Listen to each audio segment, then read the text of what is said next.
Morning students, आज हम class 7th की एक्सरसाइज 7.2 का क्वेश्चन नंबर 8 और 9 करेंगे। क्वेश्चन नंबर 8 है, एक सर्वांगसम भागों का एक अतिरिक्त युग्म बताइए जिससे त्रिभुज ABC और त्रिभुज PQR सर्वांगसम हो जाए और आपने किस प्रतिबंध का प्रयोग किया। अब हमें पता है सर्वांगसम के लिए त्रिभुजों के लिए हमें कम से कम 3 बातों का पता होना चाहिए। तो हमें त्रिभुज ABC और त्रिभुज PQR में 2 बातें जो दी हुई है पहले हम वो लिख लेते हैं। इसका एंगल B और इसका एंगल Q हमें बराबर दिया हुआ है। दूसरा, इसका एंगल C और इसका एंगल R हमें बराबर दिया हुआ है। तो तीसरी बात, अगर हम इसे ASA नियम से करते हैं तो इसका हमें BC भुजा और इसकी हमें PQ भुजा ये बराबर पता होनी चाहिए।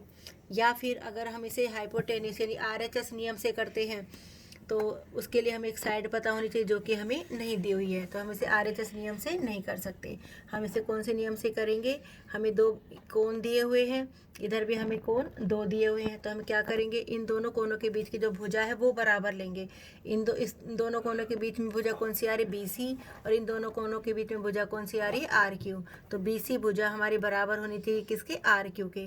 अब ये दोनों त्रिभुज हमारी सर्वांगसम हो गई। कौन से नियम से? ASA। यानी 2 बातें, 2 कोण तो हमें दिए हुए थे, तीसरी बात भुजा वाली हमने अपने आप से ली ताकि त्रिभुज हमारी सर्वांगसम हो जाए। तो हमें 3 बातें हो गई हमारी। अब आता है हमारा अगला क्वेश्चन नंबर 9। क्वेश्चन नंबर 9 में हमारी त्रिभुज ABC और त्रिभुज DEF दी हुई है। त्रिभुज ABC और त्रिभुज FED हमसे पूछा है सर्वांगसम है या नहीं, अगर है तो क्यों है। अब हमें दिया हुआ क्या क्या है, इसका एक एंगल और इसका एक एंगल ये बराबर है, इसका ये वाला एंगल इसके इस एंगल के बराबर है, और एक हमारी भुजा भी क्या है? बराबर दी हुई है। अब हम इस ऐसे नियम से तो कर नहीं सकते क्योंकि हमें तीनों भुजाएं बराबर नहीं दी हुई। अब हमारा दूसरा नियम आता है SAS यानी 2 भुजा और 1 कोण। अब हमारी 2 भुजाएं भी बराबर नहीं दी हुई है तो हम इसे SAS नियम से भी नहीं कर सकते। तीसरा है हमारा ASA नियम। अब ASA नियम से कैसे करूंगी मैं? 2 कोण बराबर है लेकिन भुजा उनके बीच की होनी चाहिए। अब भुजा हमें ये दी हुई है, ये वाली भुजा हमें बराबर नहीं दी हुई। अगर ये 2 कोण बराबर है तो भुजा हमारी AB होनी चाहिए थी। इधर से ये 2 कोण बराबर है तो भुजा मेरी EF होनी चाहिए थी। तो ये वाली भुजा भी हमें नहीं दी हुई। और RHS नियम से तो हम इसे कर ही नहीं सकते क्योंकि RHS में कर्ण बराबर होना चाहिए। इसमें ये वाला कर्ण है और इसमें हमारा ये वाला कर्ण है। तो हम इसे क्या करेंगे, हमें ASA नियम से ही इसको करना पड़ेगा क्योंकि हमें 2 कोण और 1 भुजा दी हुई है। अब मुझे ये 2 कोण दिए हुए थे।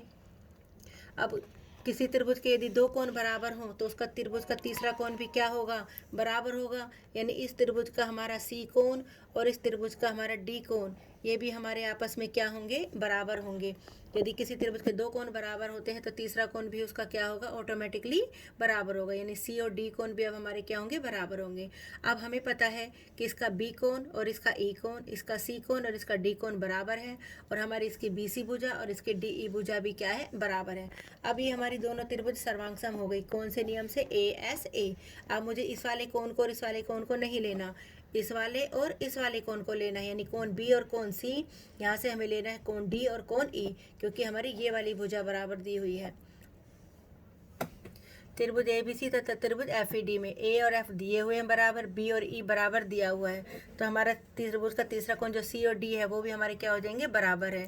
और एक हमें B और E 90 डिग्री का दिया हुआ था तो हमने BC और DE भी हमें बराबर दिए हुए हैं। तो हमने इन 3 बातों का प्रयोग किया हमें अपने त्रिभुज की सर्वांगसमता के लिए। तो ये दोनों त्रिभुज हमारी सर्वांगसम हो गई। कौन से नियम से? ASA। Thank you.